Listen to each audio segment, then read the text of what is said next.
মিয়ানমারের ইরাবতী নদীর তীরে মান্দালয় শহর।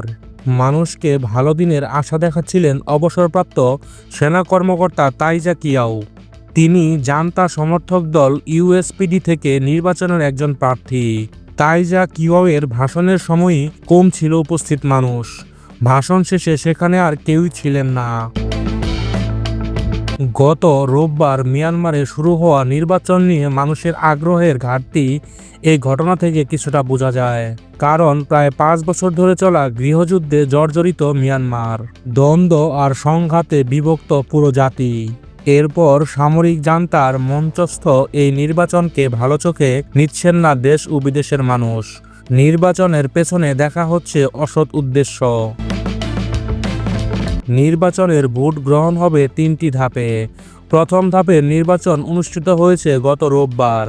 দ্বিতীয় ধাপ অনুষ্ঠিত হবে 11 জানুয়ারি আর তৃতীয় ধাপ 25 জানুয়ারি। জানুয়ারির শেষে ফলাফল ঘোষণা করা হবে বলে ধারণা করা হচ্ছে। মিয়ানমারের মোট 330টি নির্বাচনী এলাকার মধ্যে 263টি এলাকায় নির্বাচন অনুষ্ঠিত হবে। অন্যান্য এলাকাগুলো সশস্ত্র বিদ্রোহীদের দখলে রয়েছে। মিয়ানমারে সাধারণত বহু মানুষের মতো বিদ্রোহী গোষ্ঠীগুলো নির্বাচন চায় না। 2021 সালে নোবেল বিজয়ী অং সান সুচির দল ন্যাশনাল লীগ ফর ডেমোক্রেসিকে ক্ষমতাচ্যুত করে জান্তা ক্ষমতায় এসেছিল। ওই দলটিও নির্বাচনে অংশ নিতে পারছে না। সরকার বিরোধী অনেক দলও নির্বাচনের মাঠে নেই। যে কয়টি দল নির্বাচন করছে তার অনেকগুলোই সেনা সমর্থিত। নির্বাচন নিয়ে সাধারণ মানুষের আপত্তির নানা কারণ রয়েছে। বিভিন্ন দেশ থেকেও আপত্তি জানিয়ে বলা হচ্ছে, নিজেদের ক্ষমতা পাকাপোক্ত করতেই এই নির্বাচনের আয়োজন করেছে জান্তা। এর মাধ্যমে বেসামরিক সরকার গঠন করা হলেও তা ঘুরবে জান্তা প্রধানের হাতের ইশারায়। বিদেশ ও আন্তর্জাতিক সংস্থার কাছ থেকে মিয়ানমার কিছুটা বেশি বৈধতা পাবে বলে ধারণা করা হচ্ছে। মিয়ানমারে এখন যদি কেউ নির্বাচনের সমালোচনা করে কেউ ফেসবুকে পোস্ট অথবা পোস্টে লাইকও দেন, তাকে গ্রেপ্তার করা হতে পারে। মিয়ানমারে এখন সবাই স্বাধীনতা হারিয়েছেন, অনেকে মারা গেছেন, আবার অনেকেই দেশ ছেড়েছেন।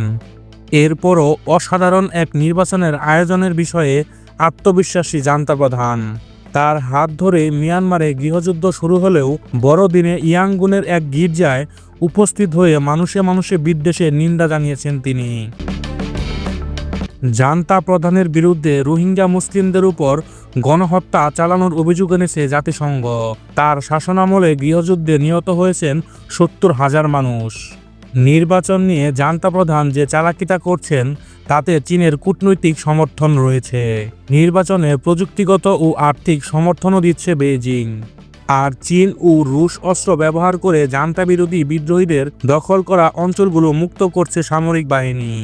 গত 2 বছরে এলাকাগুলো দখল করেছিল বিদ্রোহীরা। ভোট শেষ নাগাদ তাদের কাছ থেকে আরও ভূখণ্ড উদ্ধারের আশা জান্তা প্রধানের। নির্বাচনে অং সান সুচির দল ন্যাশনাল লীগ ফর ডেমোক্রেসি মাঠে না থাকায় নির্বাচনে সেনা সমর্থিত ইউএসপিডি জয় পাবে, এতে কোনো সন্দেহ নেই। 2020 সালে মিয়ানমারে সুষ্ঠু নির্বাচন হয়েছিল। তখন দেশটির পার্লামেন্টে মাত্র 6% আসন পেয়েছিল ইউএসপিডি। দলটি এবার জয় পেলে জান্তা প্রধানকে প্রেসিডেন্টের পদেও বসাতে পারেন বলে ধারণা করছে কিছু পর্যবেক্ষক।